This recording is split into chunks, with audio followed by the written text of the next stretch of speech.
Suara kedengaran ya, Pak? Kedengaran, Pak, jelas. Kedengaran ya. Oke. Baik. Sebelumnya mohon maaf, ini ada salah lihat jam ini.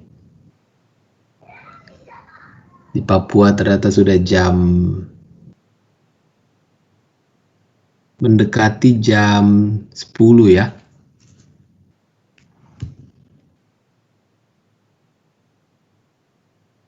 Oke, mudah-mudahan Bapak Ibu yang lain tadi udah sempat masuk atau memang dari tadi baru yang ada di tim ini ya?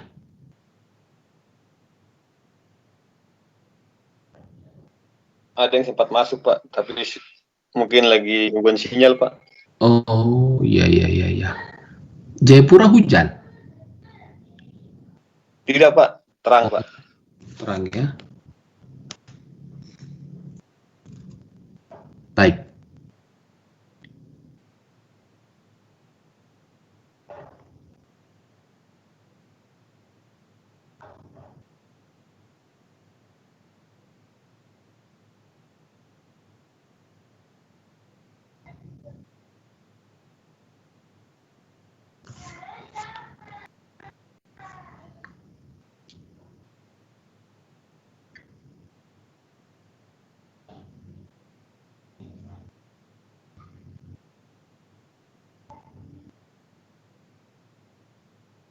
Oke, baik. Kita lanjutkan diskusi kita. Kemarin kita sudah singgung hal-hal terkait dengan perencanaan kebutuhan. Kemarin slide terakhir ini ya, kalau nggak salah. Oke. Oke, ini menyangkut lingkup ya, perencanaan kebutuhan barang milik daerah ya. Jadi dalam perencanaan kebutuhan itu keempat hal ini termasuk di dalam hal-hal yang perlu kita pikirkan gitu ya. Bagaimana nanti perencanaan untuk pengadaannya, kemudian pemeliharaan, pemanfaatan, dan pemindah tanganan. Kemarin saya sempat kasih tunjuk slide standar untuk yang bisa kita gunakan untuk menilai bagaimana urgensi dari barang milik daerah gitu ya. Jadi kalau di awal kita ingin menimbang-nimbang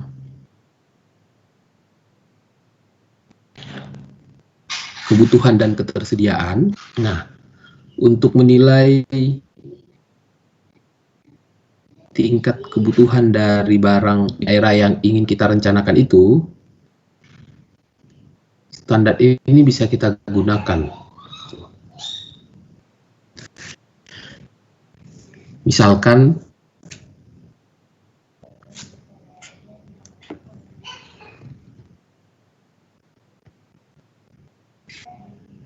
suara saya hilang atau apa?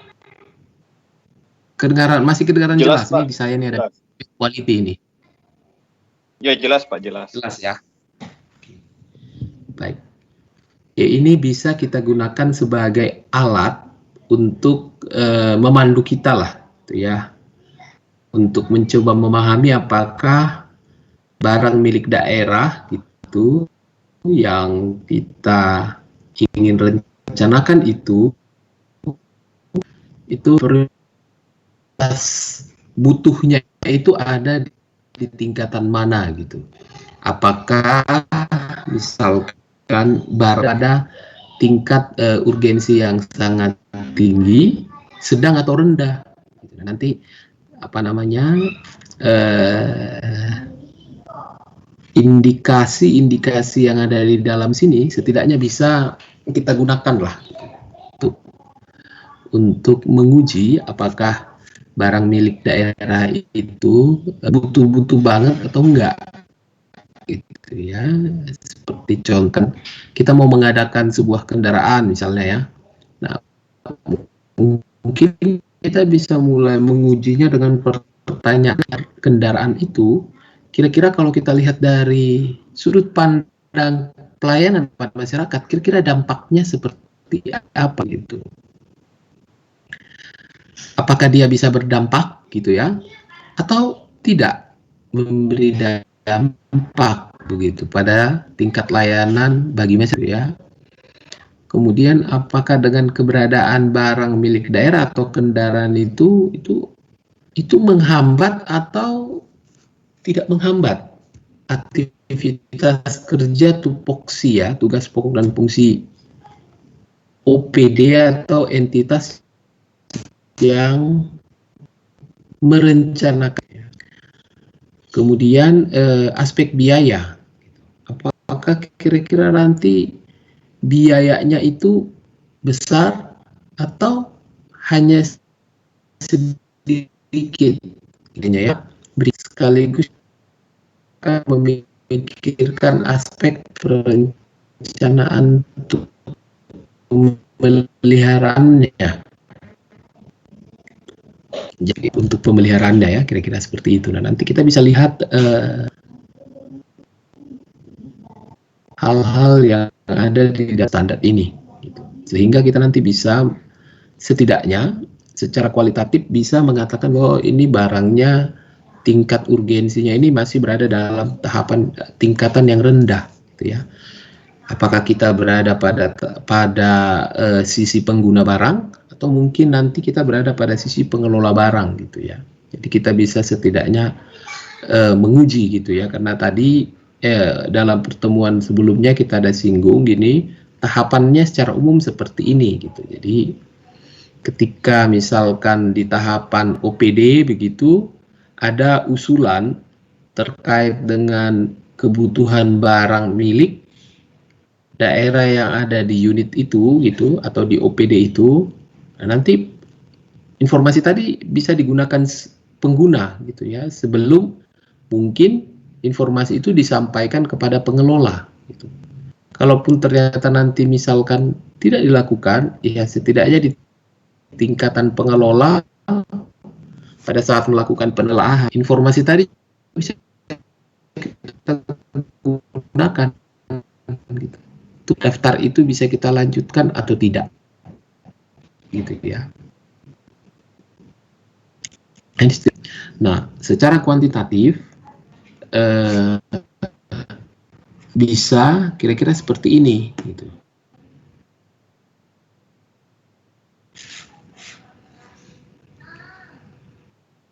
Ini kalau coba kita kembangkan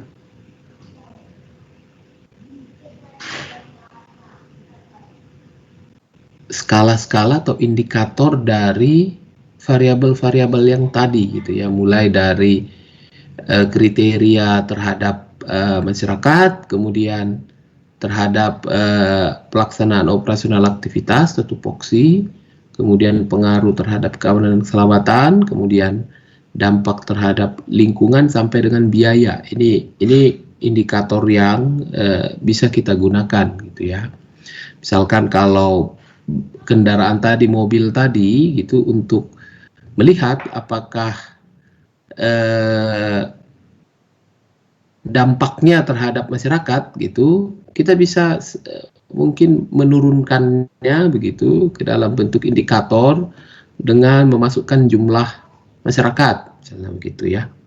Kita misalkan masukkan ukuran jumlah masyarakat gitu ya, kalau lebih kecil dari 10 masyarakat yang akan merasakan dampaknya, ya mungkin kita kasih skor 2 gitu. Semakin banyak masyarakat yang bisa merasakan gitu dari jumlah, ya tentunya semakin tinggi skornya gitu. Ini indikator nanti Bapak Ibu bisa kembangkan dengan angka yang tentunya bisa beda-beda gitu ya. Mungkin di tempatnya Bapak Ibu nggak sampai 10, mungkin kita turunkan 5 gitu ya. Nanti dari sini 5 sampai kita buat skala kembali gitu. Jadi bisa, ini hanya ingin menunjukkan contoh membuat indikatornya, kemudian membuat skornya gitu ya. Kemudian kita bobotkan gitu. Jadi kalau misalkan ini kendaraan itu nanti paling banyak 50 orang lah kira-kira gitu ya, dalam satu periode itu akan dilayani, akan dianggap memberikan dampak lah ya langsung terhadap jumlah masyarakat, ya kita masukin skornya 5 gitu. Kira-kira kemudian ada nggak pengaruhnya sama pelaksanaan tupoksi OPD-nya kalau misalnya barang itu ada di tingkatan pengguna gitu ya. Kemudian tentunya kalau barangnya ada diadakan di tingkatan pengelola, skopnya menjadi lebih luas ya, sesuai dengan tupoksi. Nah, di sini ya ada tidak berpengaruh, ini sedikit berpengaruh dan sangat berpengaruh ya. Jadi skalanya seperti ini. Nah, nanti tinggal masuk di mana gitu. Kalau kita berasumsi memang ya kelemahan dari skala yang sifatnya kualitatif ya terpaksa memang ya tidak begitu valid lah ya, tapi setidaknya bisa kita gunakan sebagai dasar lah untuk melakukan analisa ya, untuk mendapatkan gambaran lah, kurang lebih seperti itu. Nah, ini contoh-contohnya gitu, sampai nanti akhirnya dari skor dan bobot itu kemudian kita hasilkan kelompok nilainya ya. Dari nilai itu kita akan melihat totalnya gitu. Tentunya logikanya semakin tinggi skor nilainya ya kemungkinan besar dia akan masuk ada di dalam tingkat yang mengarah ke semakin tinggi gitu ya, bisa sedang atau tinggi gitu. Nah, nanti setidaknya ini bisa kita gunakan sebagai dasar untuk menarik kesimpulan lah gitu ya, bahwa itu barang milik daerah yang diajukan untuk direncanakan itu memang kita berikan prioritas yang sangat tinggi gitu, karena dari pembobotan yang kita lakukan juga skornya juga cukup tinggi gitu dibanding barang milik daerah yang lain. Misalnya di sini jatuhnya 135, barang yang satu mungkin jatuhnya hanya di 60 gitu ya. Tentunya kita memilih yang memiliki nilai yang paling tinggi gitu, sehingga bisa kita ajukan di dalam RKBMD kita gitu. Idealnya ya setidaknya seperti itulah gitu. Tapi kalau dalam prakteknya ya RKBMD itu ya isinya ya semua barang yang ya kasih masuk saja dulu, kira-kira begitu ya. Jadi ketika masuk nanti di OPD begitu formnya, nanti dikasih masuk saja kalau dia masih manual ya. Kalau sudah dalam sistem diinput aja dulu gitu. Nah, nanti tinggal diseleksi, kira-kira gitu ya. Diseleksi oleh ya, kalau bukan pengguna, kalau pengguna ya ada keengganan untuk katakan ya jangan, kita coba saja dulu, kira-kira begitu ya. Nanti di tingkatan pengelola yang akan menentukan ya. Jadi ya kesannya ya seperti mengisi list aja gitu ya. Padahal setidaknya ya kalau misalkan kriteria-kriteria yang tadi dikembangkan itu kedepannya juga kriteria pentingnya misalnya ditambah, gitu. Ini bisa ditambah, gitu ya. Kemungkinan kita bisa mendapatkan barang yang memang betul-betul dibutuhkan, gitu. Prioritasnya tinggi. Baik, itu sampai di sini ada hal yang ingin dikonfirmasi, Pak Ibu, sebelum kita masuk ke slide berikutnya.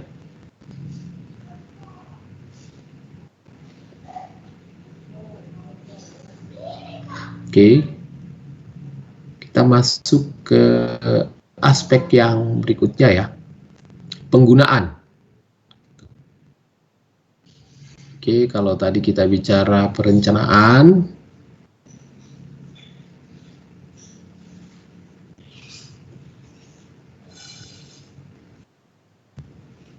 Oke. Kita sekarang masuk di penggunaan gitu. Pengadaan kita untuk kesempatan kali ini coba kita lewatkan dulu karena pengadaan punya domain tersendiri yang cukup luas ya. Jadi coba kita potret aspek yang berikutnya setelah pengadaan, yaitu aspek penggunaan terhadap barang milik daerah gitu. Beserta nanti mungkin sedikit pemanfaatan ya, pemanfaatan. Nanti dalam sesi-sesi berikutnya coba kita lihat mana isu yang juga cukup menarik gitu, dari pengamanan sampai ke penatausahaan gitu ya.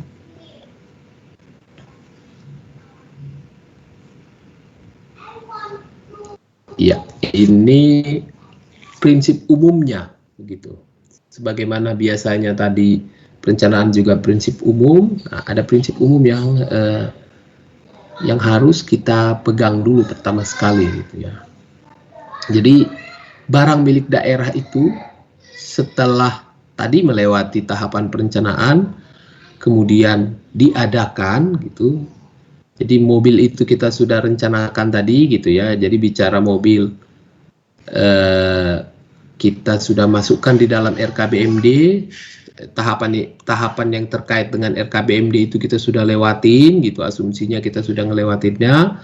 Berikutnya dia akan digeser ke domain yang namanya pengadaan gitu.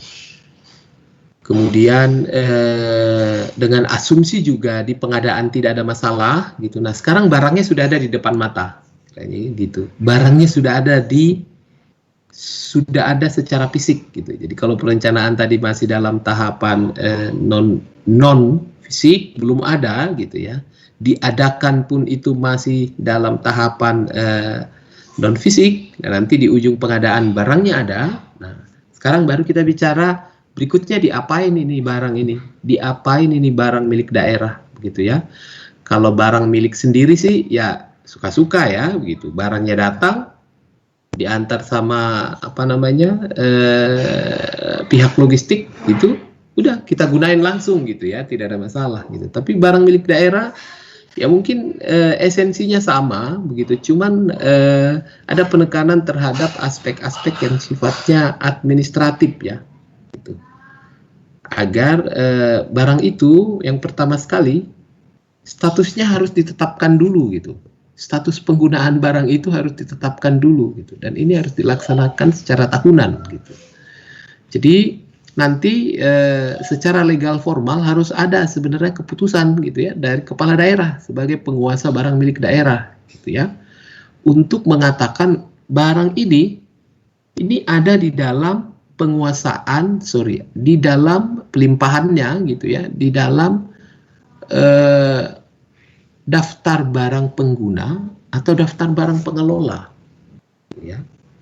Jadi mundur ke belakang gitu, kita lihat kalau RKBMD-nya datang dari pengguna, itu murni datang dari pengguna, berarti status penggunaan BMD itu akan dibuatkan di OPD yang bersangkutan atau OPD yang terkait gitu ya. Jadi kita tetapkan dulu statusnya gitu. Nah, jangan sampai berikutnya di kemudian hari ada barang milik daerah yang tidak memiliki status penggunaan.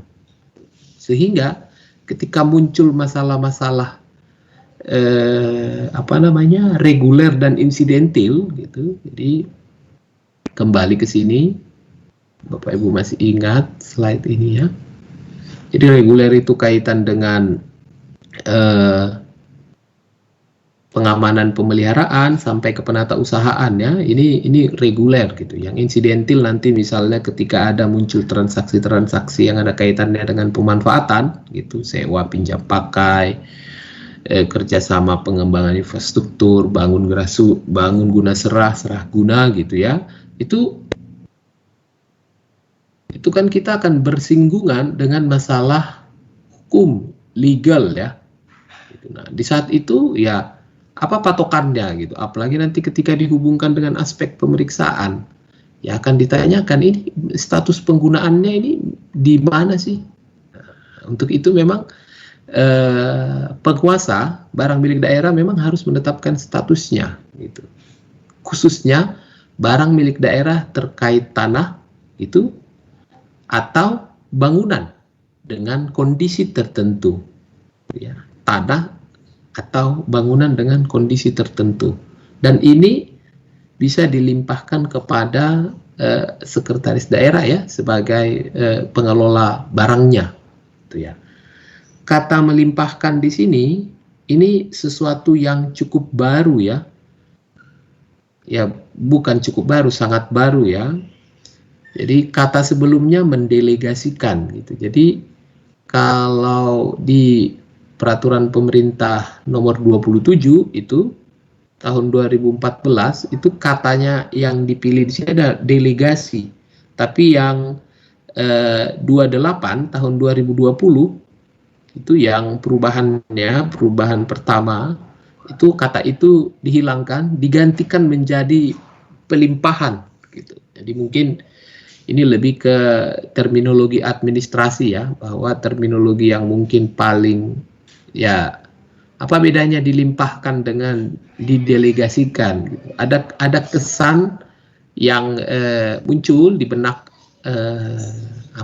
kita gitu, dan secara administratif itu sepertinya kata pelimpahan itu kok kayaknya maknanya lebih kuat kebanding delegasi gitu ya. Delegasi itu kok kayaknya ya hanya sekedar ya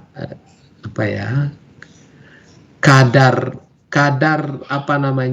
mewakilkannya gitu ya. Ini ceritanya mewakilkan ini. Jadi kepala daerah boleh mewakilkan kewenangan yang dia miliki untuk menetapkan status itu diwakilkan kepada organ yang ada di bawahnya ya. Dalam hal ini sebagaimana biasa kita ketahui bahwa wakil yang paling dekat itu ya di dalam organisasi kepegawaian gitu ya, sekretaris daerah gitu ya.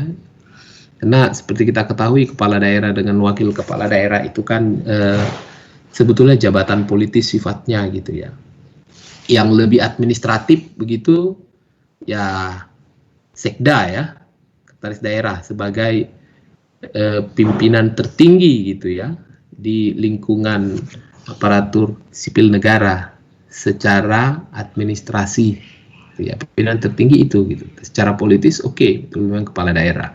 Nah, sehingga sejak tahun lalu bulan Juni itu PP 28 menggantikan semua kata delegasi itu menjadi pelimpahan. Kesannya lebih kuat gitu kebanding sebut pendelegasian. Pendelegasian kayaknya kok kayak setengah-setengah ya gitu. Tapi kalau disebut pelimpahan, waduh ini kok kayaknya berat ini.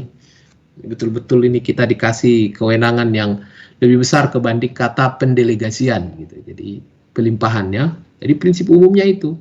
Jadi kalau ada terkait tanah gitu dan bangunan dengan kondisi tertentu itu SK-nya itu SK kepala daerah gitu ya, wajib begitu. Nah, kalau berikutnya di luar itu pertanyaannya SK-nya apakah SK yang ditandatangani oleh Sekdaka atau SK kepala daerah gitu ya, SK peraturan yang menyangkut dengan peraturan kepala daerah ya, atau keputusan atau surat keputusan gitu. Nah, ya kata ini juga tafsirnya banyak ya, dan kata aturan ini juga banyak tafsirnya, termasuk juga di aturan yang menyangkut tentang pengelolaan keuangan daerah ya, Permen 77 ya, Permen 77 tahun 2020 gitu ya. Jadi Bapak Ibu jangan sebut lagi Permen 13 ya, dari katakanlah dari tahun-tahun ini. Depannya kita pakai Permen 77-nya gitu. Nah, ini pelimpahan ini gitu termasuk juga di pengelolaan keuangan daerah ya. Apakah pelimpahan ini sifatnya hanya sekedar pembagian tugas gitu, atau bolehkah pelimpahan ini juga memberikan kuasa untuk menerbitkan produk-produk yang bersifat hukum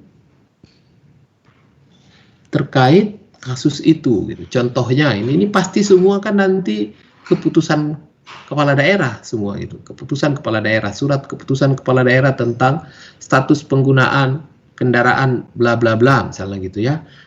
Sepertinya kan agak susah kita dapatkan surat keputusan sekretaris daerah gitu.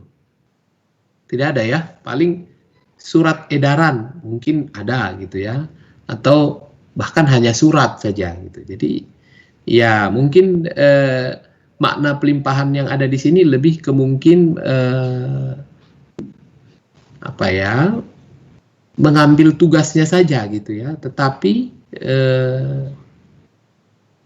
penetapannya menjadi hasil dari tugas tersebut yang nanti akan kita dasarkan menjadi sebuah produk hukum di daerah, itu tetap selama ini saya lihat tetap kepala daerah ya. Jadi surat keputusan kepala daerah, SK bupati gitu, SK gubernur gitu, nggak pernah SK sekda gitu, macam sepertinya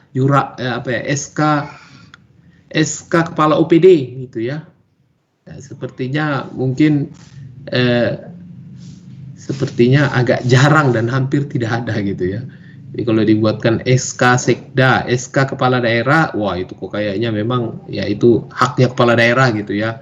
Masa kita bikin SK terkait barang milik daerah di situ SK kepala OPD gitu. Paling kita hanya bikin SK tim begitu. Tingkatannya paling tim gitu ya. Tim yang ditandatangani atau dibentuk oleh kepala OPD, tim yang ditandatangani atau dibentuk oleh sekda gitu. Paling kuat seperti itu gitu. Tapi kalau penetapan status sejauh ini ya semua kepala daerah gitu. Walaupun dalam prakteknya ya boleh aja dilimpahkan gitu. Cuman dalam tafsirannya apakah yang maksud limpahkan ini termasuk juga gitu, ikut boleh atau diperbolehkan gitu dalam bentuk pembuatan produk hukum gitu ya. Nah, itu nanti kita bisa baca aspek-aspek yang diatur di dalam Permendagri yang mengatur tentang produk hukum daerah. Gitu. Apakah boleh atau tidak gitu ya. Tapi prinsip umumnya seperti itu. Secara aturan dilimpahkan boleh gitu. Sejauh mana pelimpahannya tafsirnya banyak gitu ya. Apakah pelimpahannya mengatasnamakan saja gitu atau boleh sampai ke outputnya produk hukum gitu ya. Tapi faktanya dalam menentukan status penggunaan barang milik daerah, tanah begitu dengan bangunan dengan kondisi tertentu. Nah, makna dari kondisi tertentu yang dikatakan di sini itu barang milik daerah yang tidak mempunyai bukti kepemilikan atau dengan nilai tertentu. Mungkin bisa saja akan ketemu ada barang milik daerah gitu yang kita selama ini taunya milik pemerintah gitu ya, milik pemerintah daerah begitu. Tapi secara fisik ya dilihat gitu ya, tapi buktinya nggak kita punyain gitu. Tanah itu taunya tanah milik pemerintah gitu ya. Seperti contoh misalkan kalau Bapak Ibu tahu di Jalan Ahmad Yani itu gitu. Jadi kalau dulu ada gedung Irian Bakti ya gitu. Itu mungkin banyak dari kita akan mengatakan wah itu punya siapa sih? Punya pemerintah daerah, punya siapa sih gitu kira-kira. Padahal itu punya pemerintah daerah gitu ya. Punya pemerintah provinsi gitu. Aset yang awalnya dipisahkan untuk dikelola gitu ya oleh perusahaan daerah gitu ya, PD Irian Bakti. Taunya begitu gitu. Bapak Ibu akan terkejut kalau saya sebut dengar-dengar itu SK-nya itu sudah dimiliki kepemilikannya itu pribadi Pak sekarang gitu. Jadi kalau dulu kita taunya itu ini pemerintah punya gitu. Nah, kalau Bapak Ibu ingat katanya dulu ada gang ya di sebelah itu yang nanti tembus ke jalan petakan itu ada gang kecil di situ gitu kan, yang kalau nggak salah tembus ke belakang hotel itu ya, dan ada futsal di situ, yang itu sampai ke situ gitu. Nah, sekitar 3 atau 4 tahun lalu itu, sebelum PON ini sudah diinformasikan bahwa kemungkinan PON akan di Papua gitu, ada satu investor dari luar Papua yang ingin bangun hotel gitu, dengan asumsi wah ini nanti tahun 2021 kan butuh tuh tempat pertemuan gitu ya, yang bisa menampung banyak orang gitu. Jadi singkat cerita gitu, investor ini datang ke DPR gitu. Ke DPR untuk menyampaikan mereka presentasi ini, mereka presentasi nanti mau bangun hotel di situ, hotel terbesar di Papua dan mungkin ya bisa diperhitungkan di Indonesia Timur ya, hotel itu gitu.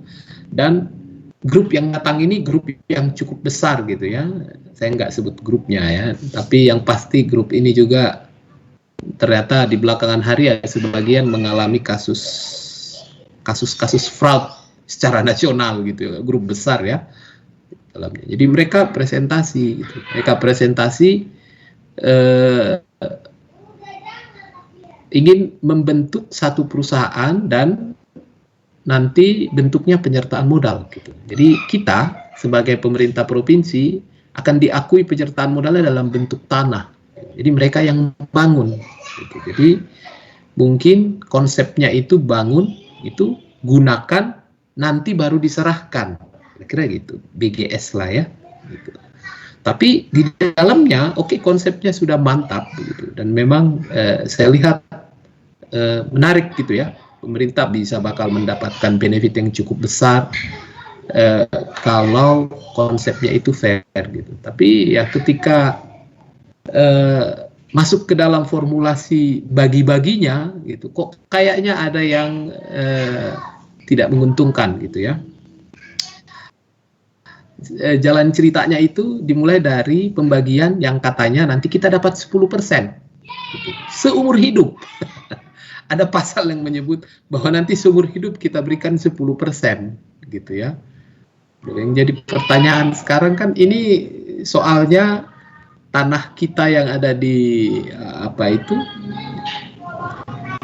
sepanjang Jalan Ahmad Yani yang memanjang sampai ke Jalan Percetakan itu kan itu tanah ya, bukan bangunan gitu. Bangunannya nggak ada nilainya, tanah gitu. Nah, kita tanyakan, kita ajukan gitu. Menurut Bapak Ibu itu kira-kira penyertaan modal kami nanti yang akan tercatat di dalam perusahaan yang akan dibentuk. Jadi akan ada perusahaan baru yang akan kita bentuk gitu ya. Yang nanti di dalamnya ada kepemilikan sahamnya ditentukan oleh nilai apa yang kita sertakan gitu. Jadi pemerintah provinsi akan menyertakan tanah, nanti dikalkulasi nilai tanah itu berapa gitu. Kemudian pihak swastanya juga akan mengkalkulasi nilai bangunan yang mereka buat gitu. Nah, nanti akan dikonversi jadi saham. Kira-kira begitu. Nah, logikanya kan logika paling sederhana itu seiring berjalannya waktu yang namanya tanah nggak pernah turun nilainya. Gitu ya. Sementara sebaliknya bangunan gitu. Seiring berjalannya waktu yang namanya bangunan nggak pernah makin naik nilainya, pasti semakin turun gitu. Itu memang logikanya dan alaminya seperti itu gitu. Apalagi tanahnya ini tanah yang berada di daerah segitiga emas Jayapura, kira-kira gitu ya, daerah paling kelas 1 gitu kan. Nah di situ baru mulai ada muncul ketidakpercayaan gitu ya dari DPR. Walaupun ada aktor-aktor tertentu di tingkatan pemerintah yang berupaya untuk menggolkan gitu ya, menggolkan proyek ini. Bahkan sampai-sampai sudah muncul, kalau Bapak Ibu pernah ikutin itu muncul di koran, Cepos itu peletakan batu pertama gitu. Nah, kalau pernah dengar ya, nah, kita semua kebakaran jenggot di DPR gitu. Langsung DPR press release gitu, panggil semua itu minta di moratorium, begitu ya, moratorium. Nah, ketika muncul kita investigasi kenapa sih didorong begitu ya, kita pasti tahu ya, motifnya pasti ada motif intrinsik dari sebagian pihak gitu yang ingin dengan cepat menetapkan barang itu atau proyek itu agar bisa berhasil gitu ya. Nah, disitulah mulai muncul masalah. Nah, kita lakukan investigasi, kita panggil gitu. Waktu itu kita cukup di Komisi 3 ya, yang mengurusin tentang aset atau barang milik daerah, dipanggil. Nah, pertanyaan sederhana, kita cuma tanyakan, ini barangnya, ini kan kita, barang kita gitu, bisa nggak dibawa tolong buktinya? Disitulah mulai muncul masalah gitu. Sampai saat ini gitu, sampai saat ini ya, saya katakan saat ini, sampai anggota, maksudnya periode yang lama sudah berganti 2 periode, masuk sekarang periode yang baru tahun lalu, itu kasusnya hilang gitu. Karena memang nggak bisa nunjukin buktinya. Jadi nggak tahu siapa pegang SK-nya gitu. Nah, ada SK yang beredar, disampaikan SK fotokopi, ternyata ada perubahan hak penggunaan gitu ya. Ternyata barang milik daerah itu kepemilikannya tetap masih milik pemerintah, tetapi hak penggunaannya bukan pemerintah lagi gitu. Jadi secara hukum boleh ya Bapak Ibu ya, hak guna ya namanya ya. Jadi hak di atas hak gitu. Jadi menurut standar penilaian Indonesia, praktek seperti itu diperbolehkan ketika muncul kasus-kasus yang menyangkut tentang real estate ya. Real estate itu menyangkut bangunan ya, tanah gitu, dan tanahnya. Nah, itu boleh. Jadi ternyata dari bukti yang dimiliki itu hak gunanya itu bukan pemerintah, karena sudah berpindah menjadi hak guna oleh organisasi di luar pemerintah. Nah, muncul masalah. Nah, seketika itu semua di moratorium betulan gitu. Nah, itu kondisi-kondisi barang milik daerah yang tadi contoh bukti kepemilikannya nggak jelas. Kemudian ketika kita ingin melakukan penilaian, ini sebetulnya tanah kita ini nilainya berapa gitu, sehingga kita bisa tahu dengan pasti, kita bisa katakan ini ya pasti kita akan katakan itu pasti NJOP saja ya begitu. Tapi di dalam daftar barang milik daerah gitu, aset itu tidak pernah tercatat bahwa dia pernah dikeluarkan gitu ya, dipisahkan untuk dikelola, itu nggak pernah begitu. Karena apa ya? Karena tadi nggak ada statusnya, itu nggak jelas dari awal gitu. Secara administrasi gitu ya. Ya memang betul orang taunya punya kita. Tambah lagi kasus yang tadi gitu, yang saya sebut di tengah perjalanan gitu, Irian Bakti selama ini mengontrakkan tanah itu ke perorangan gitu ya, dikontrakin, selama ini dikontrakin. Ketika berjalan tahun kelima, Irian Bakti ingin menagih kontrak, pengontrak atau penyewa lah ya, dalam konteks barang milik daerah ini mengatakan seperti ini, loh Pak, ini tanah sudah kami punya Pak, jadi nggak perlu kami bayar kontrak. Terkejutlah itu Irian Bakti. Wah, kenapa selama ini saya datang tiap tahun minta sewa, kok sekarang tiba, iya Pak, ini buktinya. Dikasih tunjukin itu surat hak kepemilikan. Waduh, pusing dia Irian Bakti. Ternyata mafia tanah Pak. Jadi kalau Bapak Ibu ikutin kasusnya Dino Patijalal itu, yang ibunya itu kena mafia tanah, beneran itu di Papua ada gitu ya. Selain tanah merupakan satu aset yang juga cukup rumit di Papua gitu, karena ada memasukkan unsur kepemilikan adat gitu. Mafia tanahnya juga ada Pak gitu. Jadi ada muncul SK gitu yang mengatakan bahwa penyewa itu memiliki tanah itu. Jadi di waktu itu tidak ada yang terima gitu ya, sampai beberapa anggota-anggota dewan yang ini cukup vokal ini bilang, wah ini nggak boleh nih, kita harus main kekerasan ini. Waktu itu almarhum Pak Yan Ayumi ya, beliau enak sekali gitu ya, kok tiba-tiba jadi miliknya gitu. Nah artinya apa ya, karena tadi itu status penggunaannya, kemudian bukti kepemilikan. Nah, itu masalah yang sampai hari ini menjadi masalah gitu. Kemudian satu lagi masalah Pelabuhan Jayapura itu. Pelabuhan Jayapura sampai hari ini masalah. Nah, kalau Bapak Ibu tanyakan, itu milik siapa sih gitu. Sampai hari ini pasti versinya banyak, Pak, gitu. Karena memang nggak ada status penggunaannya juga dari pengelola juga. Pengelola kan bilang, wah ini dulu taunya pengelola gitu, taunya pemerintah daerah, taunya itu semua barang-barang ketika terjadi peralihan kekuasaan gitu dari UNTEA ke Indonesia itu otomatis menjadi barang milik negara gitu ya, barang milik negara gitu. Dan berikutnya sudah pernah katanya dialihkan statusnya menjadi barang milik daerah gitu, tapi tidak ada buktinya gitu. Nah, jadi secara audit ya akhirnya barang itu tidak bertuan gitu ya, akhirnya Pelindo masuk. Jadi Bapak Ibu bisa lihat bangunan-bangunan kontainer yang ada di di pelabuhan itu Pelindo semua punya pekerjaan itu bangunannya, padahal itu bukan tanahnya Pelindo. Nah itu juga sempat deadlock sampai hari ini gitu. Tapi anehnya Pelindo bangun terus gitu, dan itu penuh dengan masalah ya, barang milik daerah gitu. Dan ya mungkin suatu saat Bapak Ibu ada yang kembali ke, mungkin akan berkarir di provinsi gitu, sampai hari ini ya tetap muncul menjadi masalah gitu. Dan banyak kasus-kasus lainnya gitu yang menyangkut barang milik daerah muncul hanya gara-gara ini status penggunaannya tidak jelas gitu ya. Jadi ya mungkin sederhananya barang itu dibiarin saja begitu, tapi lucunya ada bukti yang menunjukkan bahwa